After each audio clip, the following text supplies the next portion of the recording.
जैसा कि हमने सेकंड ऑर्डर की डिफरेंशियल इक्वेशन से सिंपल हार्मोनिक मोशन प्रॉब्लम को सॉल्व करने को कहा था, तो उसकी जनरल इक्वेशन तो ये बन के आई है d2x over dt square is equal to minus of mu square into x. तो यहाँ से बेटे हम लोग एक्सेलेरेशन जो हमने फाइंड आउट किया है d2x over dt square that is acceleration होता है, और इसको हम सी एफ पी आई निकाल के इसके डिस्प्लेसमेंट और वेलोसिटी को फाइंड आउट कर सकते हैं। तो उसकी हम सी एफ की बात करेंगे अगर, तो d2x over dt square plus mu square x is equal to 0। यहाँ से सी एफ बनाएंगे तो पहले सबसे पहले तो उसकी ऑब्जेक्टिव इक्वेशन बनाएंगे हम, ये म्यू स्क्वायर हो जाएगा is equal to 0। Therefore m तो करेंगे हम, तो plus minus mu into I आ जाएगा आयोटा।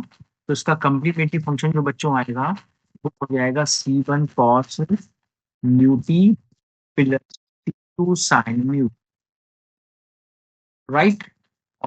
पी आई जीरो है, पी आई जीरो हो जाएगा हमारा, तो जो कंप्लीट सोल्यूशन आएगा तो x इज इक्वल टू हो जाएगा c1 C F plus P I, यानी कि c1 cos mu t plus c2 sin mu t. अब इसको इक्वेशन सेकंड बना के हम यानी यहाँ से वेलोसिटी और एक्सेलरेशन को फाइंड आउट करेंगे। तो उसकी इनिशियल कंडीशन लगाएंगे हम, at the initial condition, initially condition की बात करते हैं जो कि पार्टिकल हमारा बिल्कुल इनिशियल कंडीशन में होगा, उस कंडीशन में x is equal to a, यानी हो जाएगा किस कंडीशन में, when t is equal to 0। तो यहाँ पे बेटा हम जब पुट करेंगे यहाँ पर, तो ये value a is equal to c1 cos 0 plus c2 sin 0। Therefore a is equal to आ गया c1, दैट इज c1 की वैल्यू हमारी आ गई। तो एक पॉइंट तो ये निकल के आ गया, आर्बिट्रेरी कांस्टेंट जो है वो एक ये निकल के आ गया। सेकेंड, यहाँ से हम लोग इसको जब डिफरेंशिएट करेंगे इक्वेशन सेकेंड को हम, तो ये आ जाएगा dx over dt is equal to minus c1 into mu sine mu t plus c2 into mu और कॉस म्यू टी।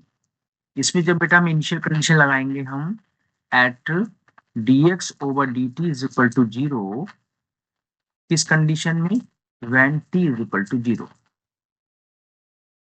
तो यहाँ से बेटे ये dx ओवर dt की वैल्यू 0 हो जाएगी, ये माइनस c1 इंटू म्यू, और यहाँ पे t 0 पुट करेंगे तो ये हो जाएगा 0, और प्लस c2 इंटू म्यू और cos 0 हो जाएगा 1। तो यहाँ से c2 जो है वो बेटे हमारा आ जाएगा 0। तो C1 हमारा आ गया A, C2 आ गया 0। तो C1 C2 की वैल्यू इक्वेशन सेकंड में हम पुट करेंगे, तो x इज इक्वल टू हो गया C1 यानी A हो गया, और ये हो गया cos म्यू इंटू टी। तो यहाँ से हम डिस्प्लेसमेंट को फाइंड आउट करेंगे। अब हम निकालते हैं वेलोसिटी। तो वेलोसिटी निकालने के लिए जब इसको हम डिफरेंशिएट करेंगे विद रिस्पेक्ट टू टी, तो ये हो जाएगा minus A into mu into sine mu t, और साइन म्यू टी को with the help of trigonometry यहाँ से हम चेंज कर देंगे। ए म्यू अंडर रूट ये हो जाएगा 1 minus cos square mu into, और बेटा कॉस म्यू की वैल्यू यहाँ से हम निकालेंगे तो ये हो जाएगा x अपॉन ए।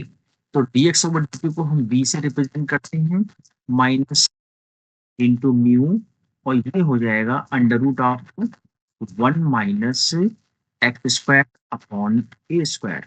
इसकी हम एलसीएम लेके सॉल्व करेंगे तो ए से कैंसिल हो जाएगा, तो जो वेलोसिटी आएगी हमारी minus mu under root of a square x square. तो बेटा वेलोसिटी इसकी नेगेटिव होती है, किस पार्टिकल का जिस डायरेक्शन होगा उसके अपोजिट वेलोसिटी भी एग्जिस्ट करेगी। इसको करेक्ट करेंगे अगर हम, तो v square is equal to mu square in a square minus x square. तो ये इसका जनरल फॉर्मूला आ गया। यहाँ से हम वेलोसिटी निकालेंगे, हम डिस्प्लेसमेंट निकालेंगे, वेलोसिटी है डिस्प्लेसमेंट, और यहाँ से नेक्स्ट क्वेश्चन है, ए particle moving in a straight line with simple harmonic motion has velocity v1 and v2 when its distance from the center are x1 and x2 respectively, so that the period of motion is given by t is equal to 2 pi under root x1 square minus x2 square upon v2 square minus v1 square। तो सबसे पहले तो बेटा हमें time period find out करना है, time period, और time period का फॉर्मूला होता है t is equal to 2 pi upon mu. यानी यहां से हमें म्यू की वैल्यू अगर मिल जाती है तो हमारी प्रॉब्लम का सोल्यूशन आ जाएगा। अब क्वेश्चन ये कहता है कि एक पार्टिकल है जिसकी डिस्टेंस x1 है और जिसकी वेलोसिटी है v1, एंड सेकेंड पार्टिकल है जिसकी डिस्टेंस है x2 और इसकी वेलोसिटी है v2। तो यानी कि v1 और x1, v2 एंड x2। तो ऐसा कौन सा फॉर्मूला जिसमें हमारा डिस्प्लेसमेंट और वेलोसिटी दोनों आती है? तो बेटा वो फॉर्मूला होता है v square is equal to mu square in bracket a square minus x square. तो इस फॉर्मूले के बिहाफ पर हम लोग म्यू को फाइंड आउट कर सकते हैं। For first particle,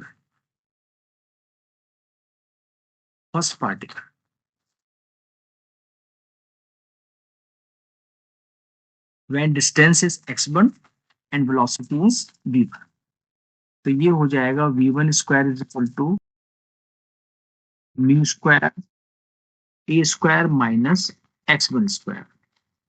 for second particle,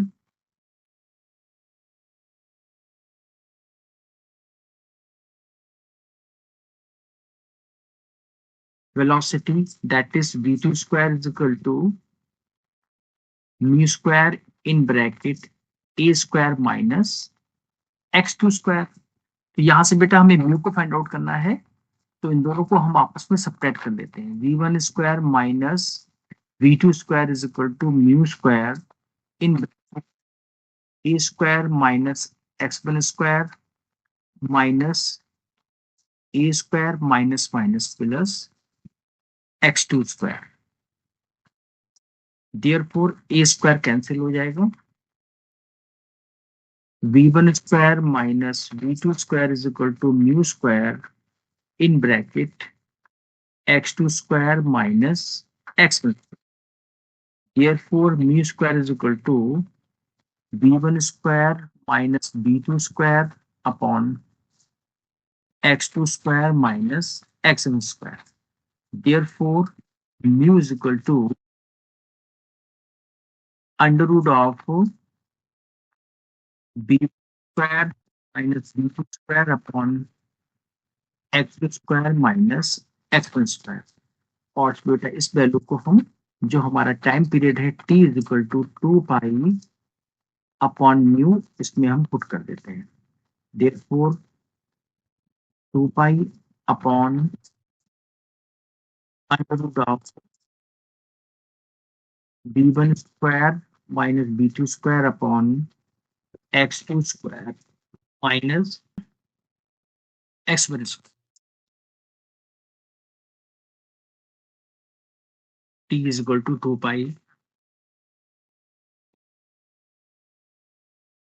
under root x2 square minus x1 square upon b1 square minus b2 square. This is my problem solution. Thank you.